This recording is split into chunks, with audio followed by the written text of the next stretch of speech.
सबको नमस्कार। टाइम की कमी के कारण I will take only 5 minutes sir, only 5 minutes.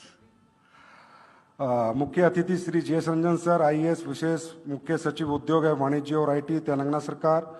सम्मानित अतिथिगण श्री डीएस चौहान जी, आईपीएस प्रमुख सचिव उपभोक्ता मामले, खाद्य एवं नागरिक आपूर्ति और आयुक्त नागरिक आपूर्ति, तेलंगाना सरकार। सम्मानित अतिथि श्री हेम कुमार पांडे जी, पूर्व सचिव उपभोक्ता मामले विभाग, भारत सरकार। Sir thanks for coming. और मैं आपको बताता हूँ कि जे सर से मेरी मुलाकात Indo UK business meet London में हुई थी। जब मैंने जे सर को रिक्वेस्ट की थी डायरेक्ट सेलिंग के लिए, तो जे सर ने आश्वासन दिया था कि मैं आप लोगों की बात सुन रहा हूँ, समझ रहा हूँ और मैं आप लोगों की इंडस्ट्री के लिए प्रयास करूंगा अच्छे से अच्छा काम करने की। और आज सर आपके सामने आ चुके हैं। Thank you sir. Let me define in a shortcut of beauty of direct selling. Sir हमारी इंडस्ट्री के अंदर कोई कास्ट फैक्टर नहीं होता, कोई एज लिमिट नहीं होती, कोई एजुकेशन मैटर नहीं करती, कोई इकोनॉमिकल कंडीशन मैटर नहीं करती, कोई जेंडर मैटर नहीं करता। और सोसाइटी का कोई भी वर्ग आके हमारी इंडस्ट्री में काम करके खुद को सक्सेस कर सकता है और अपने परिवार के लिए एक अच्छी आर्थिक स्थिति पैदा कर सकता है। सर हमारा कंट्रीब्यूशन जो डायरेक्ट सेलिंग का सोसाइटी के लिए है वो अपने आप में एक अद्भुत है, उल्लेखनीय है। हमारी इंडस्ट्री में काम करने वाले ज्यादातर लोग रो आते हैं सर, जिन्हें ना एजुकेशन होती है। अच्छे स्टेटस के लोग भी आते हैं, लोअर मिडिल क्लास, सब तरह के लोग आते हैं। लेकिन हमारा एजुकेशन सिस्टम ऐसा होता है सर कि हम उनका स्किल डेवलपमेंट, पर्सनैलिटी डेवलपमेंट, उनको सेल्स स्किल्स डेवलप करते हैं, जो कि बहुत ही हार्ड टफ जॉब है without MBA marketing, BBA marketing. Leadership skills, how to manage the team, क्योंकि without team this is not possible to do direct selling sir. तो लीडरशिप स्किल्स डेवलप करना, वुमेन एम्पावरमेंट, मेंटल हेल्थ बहुत strong करते हैं sir. जो लोग बिल्कुल loose कर चुके हैं लाइफ में कि हम कुछ नहीं कर सकते, उनको हमारा मॉडल, हमारी एजुकेशन, उनका मेंटल हेल्थ डेवलप करते हैं, उनको ये महसूस कराते हैं अभी भी तुम में कुछ है और तुम चाहो तो इस इंडस्ट्री में काम कर सकते हो, अच्छा काम कर सकते हो।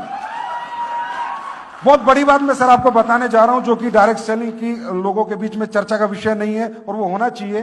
न्यूट्रिशन को पूरे वर्ल्ड में सबसे पहले इंट्रोड्यूस करने वाली इंडस्ट्री डायरेक्ट सेलिंग है। Why nutrition is most essential for our body. Nutrition sir 45 years पहले डायरेक्ट सेलिंग ने इंट्रोड्यूस किया। Obesity program of world sir, obesity major program of world आज डायरेक्ट सेलिंग इंडस्ट्री रन कर रही है sir. Obesity का 40 साल से कि ओबेसिटी हमें, हमारे लिए, अपनी हेल्थ के लिए कितनी डेंजरस है और ओबेसिटी से कैसे बचा जाए। इवन सर आज rice bran oil, refined oil, rice bran oil का भी आज हम कहते हैं इंट्रोड्यूस किया था, वो भी डायरेक्ट सेलिंग ने कि राइस ब्रेन ऑयल हेल्थ के लिए अच्छा है। उससे पहले कोई राइस ब्रेन ऑयल नहीं जानता था। तो ये बड़े बड़े काम इसने इंडस्ट्री ने किए। और सर 80% इंडस्ट्री हमारी सर वेलनेस पे ही काम करती है। 80% वेलनेस, लोगों की हेल्थ कैसे अच्छी रहे, लोग हेल्दी कैसे रहें, क्या अच्छा खाएं, क्या छोड़ें, क्या नहीं खाना चाहिए और क्या खाना चाहिए, और कौन से नेचुरल रेमेडीज से आपको ठीक होना है। ज्यादातर 80% हमारी इंडस्ट्री की कंपनियां वेलनेस इंडस्ट्री में काम कर रही है। I am right? और इवन सर आयुर्वेद को भी एक बहुत बड़ा एक्सपोजर इस इंडस्ट्री ने दिया है। बाबा रामदेव के बाद अगर आयुर्वेद के लिए किसी इंडस्ट्री ने काम किया तो वो डायरेक्ट सेलिंग इंडस्ट्री ने काम किया है।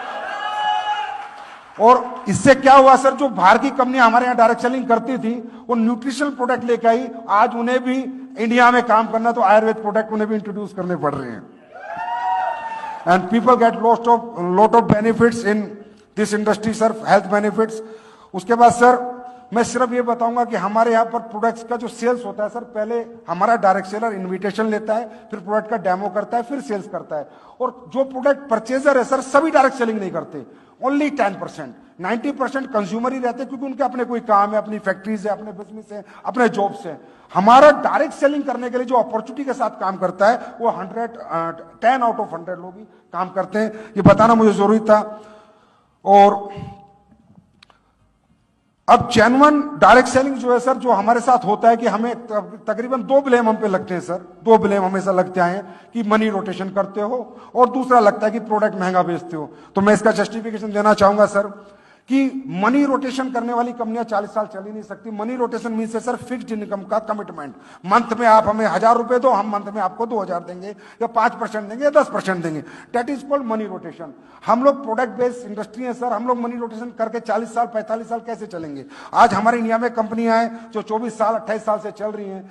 ये मनी रोटेशन नहीं है सर। जो बीच का मार्जिन था, जो एम्प्लॉयमेंट सेल्स का जो मार्जिन था, जो एम्प्लॉयमेंट का मार्जिन था और एडवर्टाइजमेंट का जो पैसा था, वो हम लोग आप इनमें लोगों में डिस्ट्रीब्यूट करते हैं और यही हमारा डिस्ट्रीब्यूशन मॉडल है। इसीलिए सर हम 40 और 45 साल से सर्वाइव कर रहे हैं। नहीं तो 2 साल के अंदर जो ये चिट फंड कंपनियां ये बंद हो जाती है। और यही स्ट्रगल सर हम लोगों की है और यही आशीर्वाद, ये ब्लेसिंग हमें आप लोगों से चाहिए कि इन लोगों से हमको अलग कर दो सर। हम इनके साथ नहीं रहना चाहते